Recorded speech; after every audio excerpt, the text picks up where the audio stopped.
porque é incontestável a lisura dessa igreja, a lisura dos ministros dessa igreja, dos pastores dessa igreja.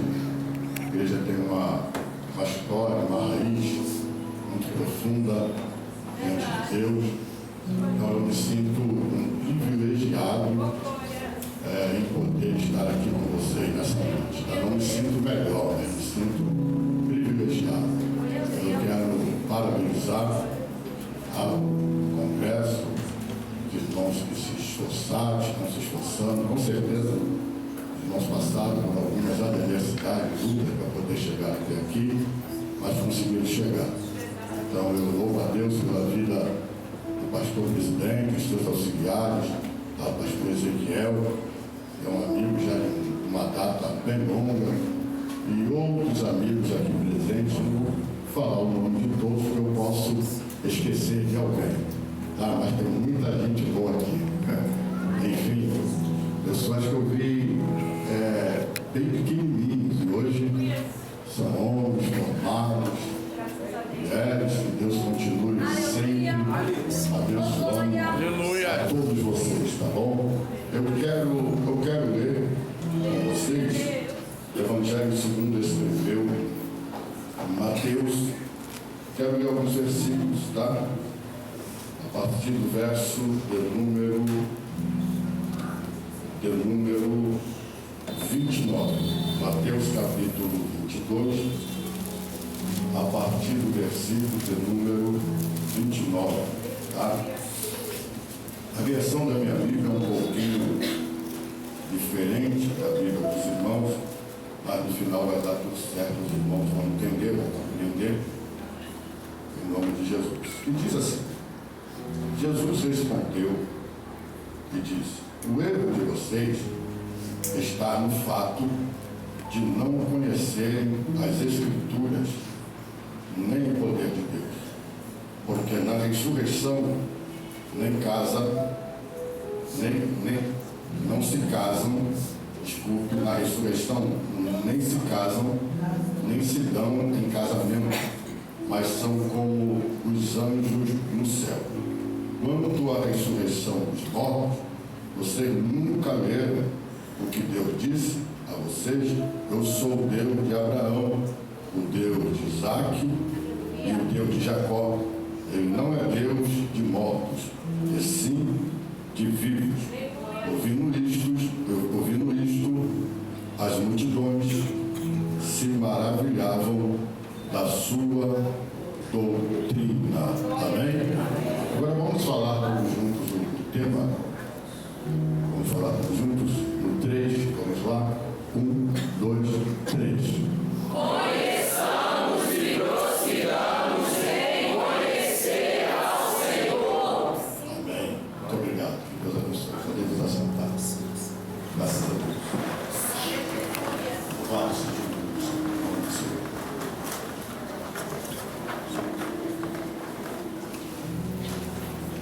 Irmãos, o Evangelho segundo escreve Mateus, nós sabemos que Mateus ele escreve para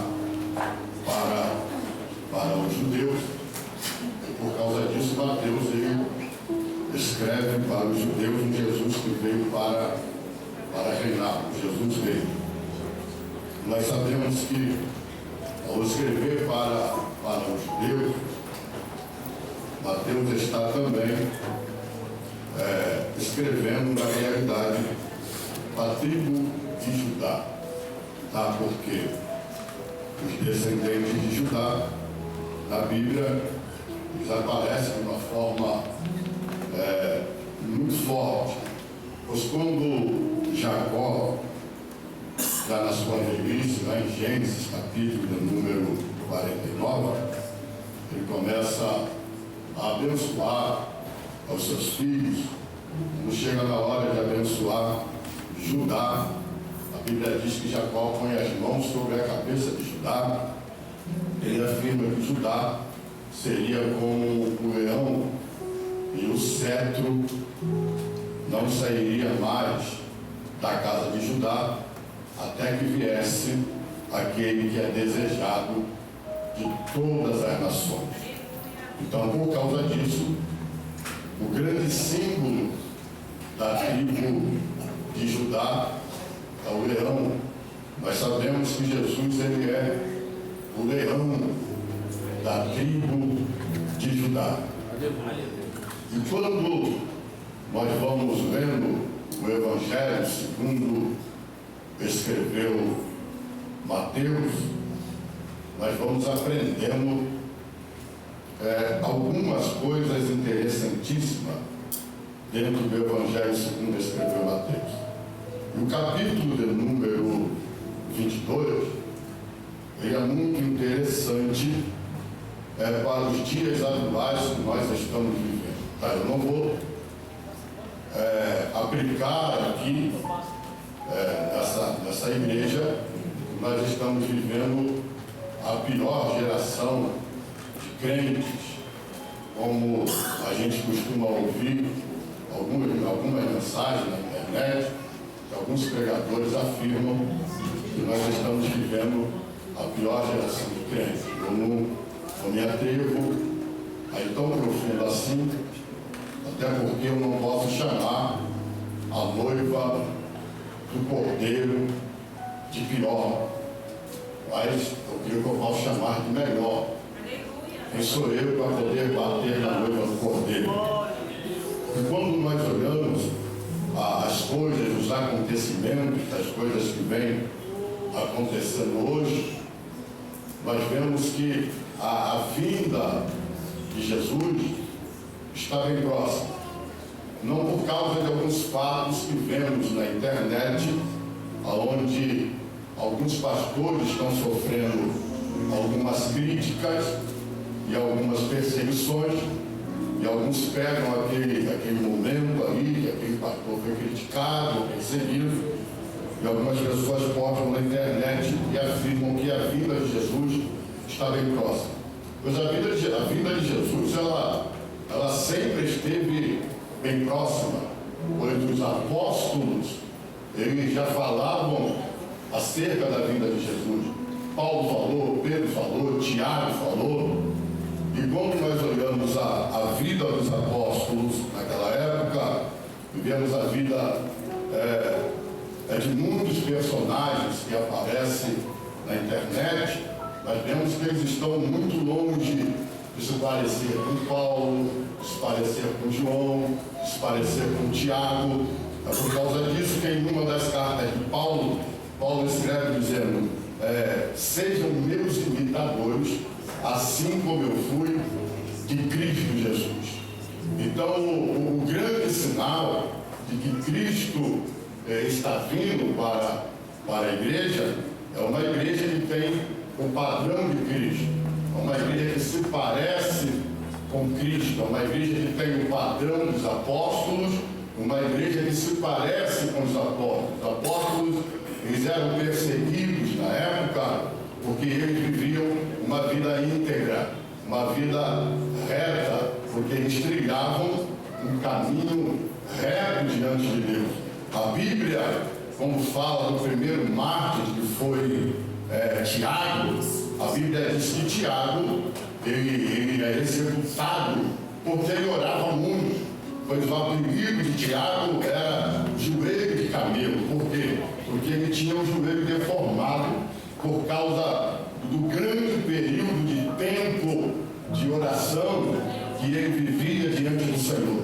E a igreja primitiva, ela sofre inúmeras perseguições, não porque ela era uma igreja corrupta, porque os seus pastores se envolviam em corrupção, em prostituição, em mentira, em engano, em escândalo. Pelo contrário, era porque eles oravam muito, santificavam muito, consagravam muito, pregavam a verdade, andavam com a verdade sem ser dono da verdade. Então, essa igreja era perseguida.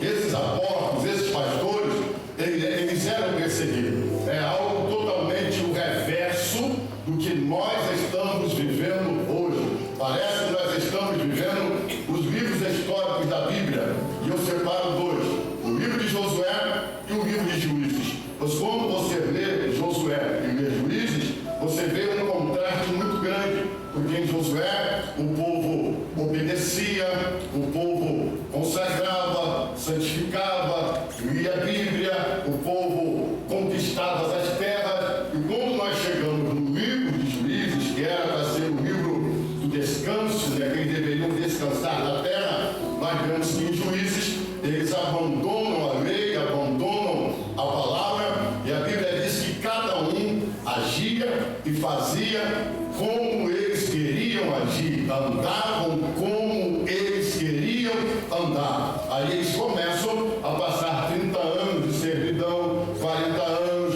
uma hora os filisteus, outra hora outros povos, e eles começam a viver uma apostasia espiritual. E essa apostasia, ela traz um declínio espiritual, ela traz perturbação, tristeza, dias fatídicos, dias calamitosos, dias de derrota para Israel. Por quê? Porque Israel deixa o Senhor, eles dão as costas para o Senhor, deixam de adorar ao único e verdadeiro Deus de Israel, o Deus de Abraão, o Deus de Isaac, o Deus de Jacó, o Deus criador dos céus e também da terra, o Deus incorruptível, o Deus que nunca perdeu uma luta, nunca perdeu uma guerra, nunca perdeu uma batalha, nunca perdeu uma peleja, o Deus que tirou o povo que estava cativo 430 anos na terra do Egito para cumprir uma promessa que ele havia prometido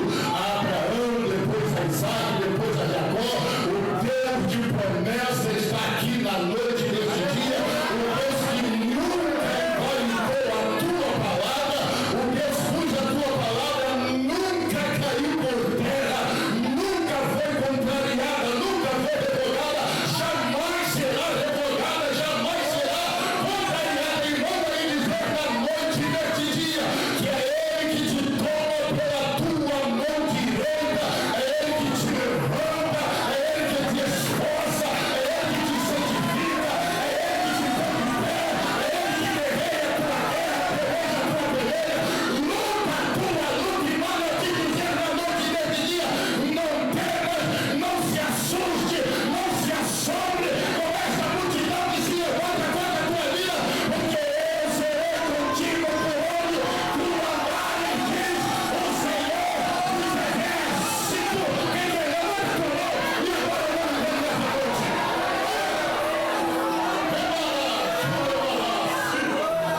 vamos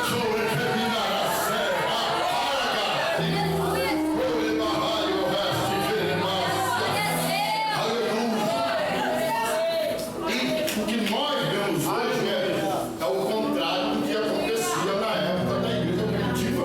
Glória a Jesus. Hoje, os pastores que aparecem na internet dizendo que estão sendo perseguidos, não é por causa da verdade que prega, Aleluia. mas é por causa do engano que prega. É porque a Bíblia na mão deles virou um mecanismo para poder enganar. Mas enganar quem? Desculpa a expressão da palavra.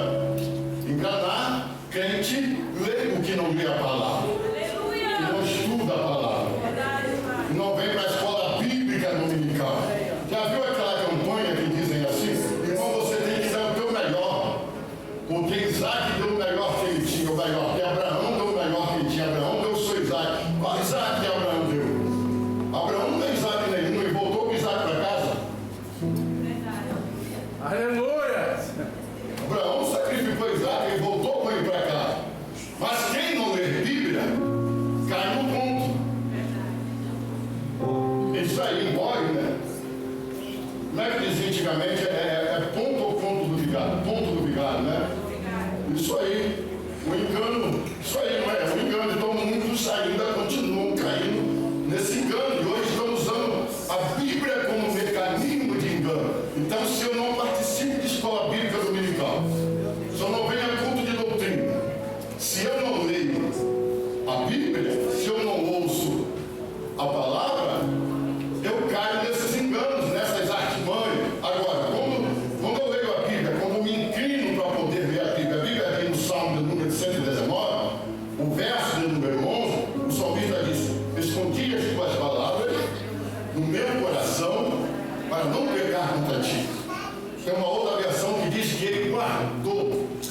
palavra, o coração para não pecar contra Deus. Olha que coisa extraordinária. Guardar é diferente de você colocar no lugar. Porque quando você guarda alguma coisa, você está guardando porque você está se precavendo. Para ninguém achar. Para ninguém encontrar.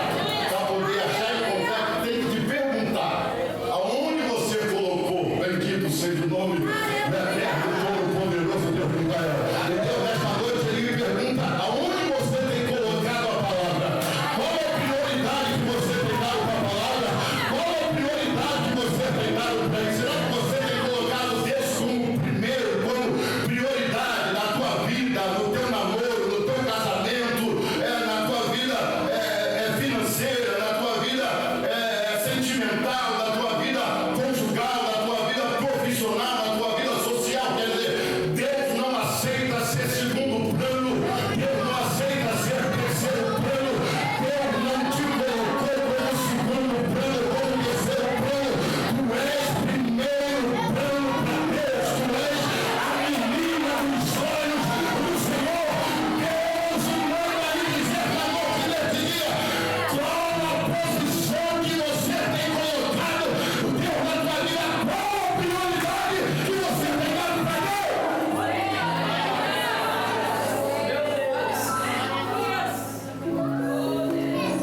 Então, quando nós pegamos, quando nós olhamos para a igreja primitiva, nós olhamos para a liderança da igreja primitiva e olhamos para algumas lideranças que aparecem hoje nas redes sociais, nós vemos que estamos muito longe dos líderes da igreja primitiva, porque a igreja primitiva, a liderança daquela igreja, não mudava a palavra.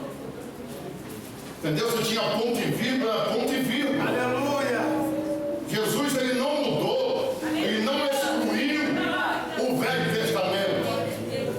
Jesus disse aos escribas, aos sacerdotes, aos saduceus, Jesus disse: eu não vim mudar a lei, nem aberrocá-la, nem destruir os profetas, mas eu vim trazer um novo mandamento.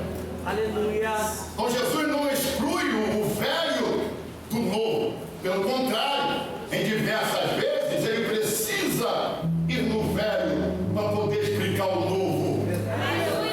E hoje o que nós estamos vendo é uma exclusão do Velho Testamento. O Velho Testamento só serve algumas frases, alguns textos, alguns capítulos, alguns versículos que massageia o meu ego. Quando não é um versículo, um texto que não massageia o meu ego, não serve. Mas é Velho Testamento. Você não pode colocar o velho no novo. Mas pastor, mas vem cá, mas pode fazer tatuagem? Está claro no texto de Levítico. Para não marcar o corpo, para não tatuar o corpo, nem em memória dos vivos, nem em memória dos mortos.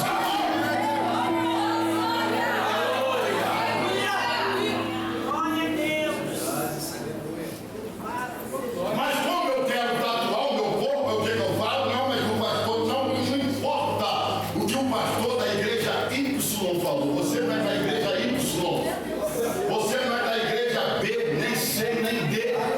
Você é da igreja A. Você é da igreja raiz, meu filho. Fica com aquilo que você aprendeu na tua casa. Mandamento bom é mandamento de casa. Instrução boa é instrução de casa.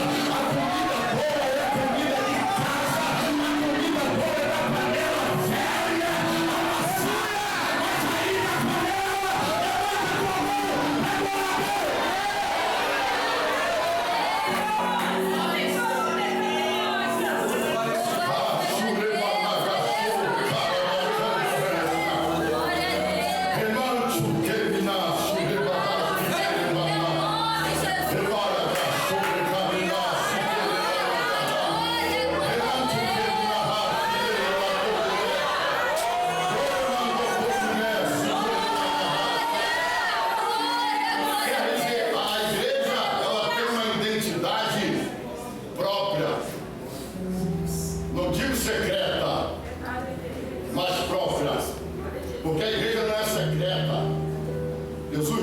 que a igreja, ele falou, vós sois, a luz do mundo, do sol da terra.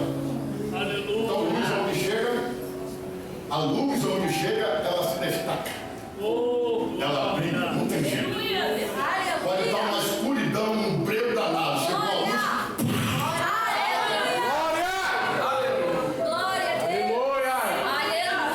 Mas tem crente que não quer ser luz. Tem crente que não quer aparecer luz. Tem crente que quer aparecer mais com as trevas. Ele quer aparecer mais com os filhos das trevas do que com os filhos da luz. Aí você tem que perguntar se é crente, porque você fica em dúvida de dar a paz do Senhor. Será que é servo de Deus? Será que é o bandista? Será que é do candomblé? Será que é macumbeiro? Será que é da balada? Será que é do funk? Quer dizer, a gente não sabemos, até que aquela pessoa se identifica e fala, a paz do Senhor, meu irmão. A paz do Senhor, minha irmã. Então assim você percebe que está fora do perfil.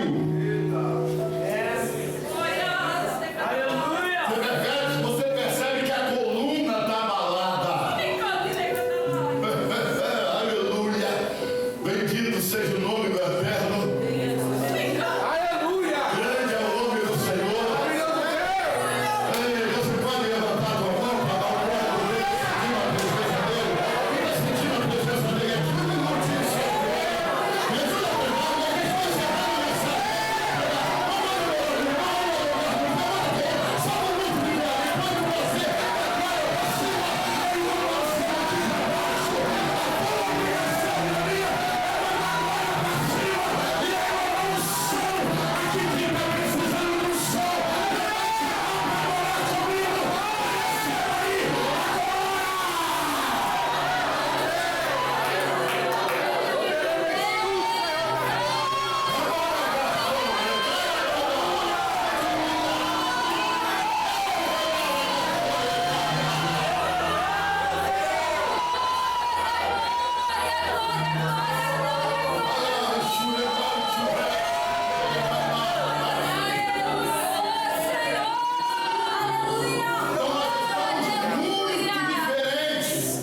Do padrão do que a Bíblia quer de nós. Os crentes não querem parecer crente. Como é que pode um negócio desse? Nós temos uma identidade própria. Essa identidade, ela tem que ser revelada para o mundo. O mundo precisa olhar para mim e entender. As pessoas que me conheciam no passado precisam olhar para mim hoje, precisam entender que eu não sou mais aquela pessoa. Quando Jacó deu uma túnica de várias cores para José, é que os outros filhos de Jacó sabia quem era ele. Todo pai sabe quem são os seus filhos. Todo pai conhece o filho que tem dentro de casa. Então Jacó, ele queria preservar José. Vou preservar como? Vou dar uma roupa diferente para ele. E todos que fixarem os olhos em José vão perceber que José é diferente. Então, por causa disso, a túnica destacava José. Era uma túnica de várias cores. Como o arco celeste que Deus mostrou para Moisés. A Moisés não, para Noé.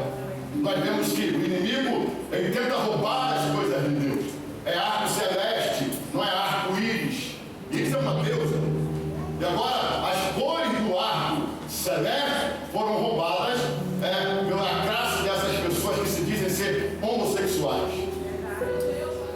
Então, qualquer coisa colorida que você hoje usa, pertence a ele. Pertence nada. Coisa nenhuma. E quem te disse que Deus deu as coisas para ele?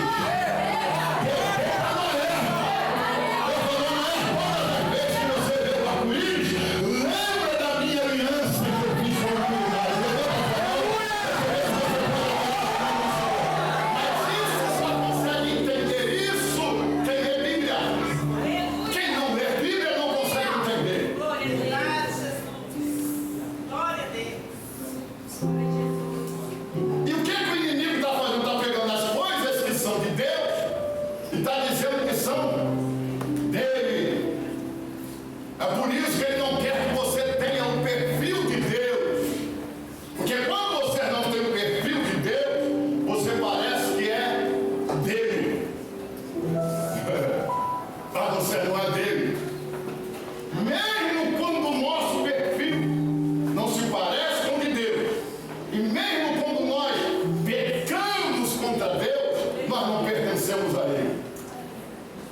mas poucos sabem disso. Davi, quando peca no Salmo 51, e quando o profeta Natan exorta a Davi, e quando Davi cai de joelho, a primeira coisa que Davi diz para o Senhor foi a seguinte: Senhor, não retire de mim o teu espírito. Davi sabia quem era o dono dele, a quem ele pertencia. Quer dizer, eu pequei, Davi está dizendo, eu pequei, mas eu não tenho nada para resolver com o diabo. Eu vou resolver com Deus. Aleluia. É isso. A igreja não tem satisfação nenhuma para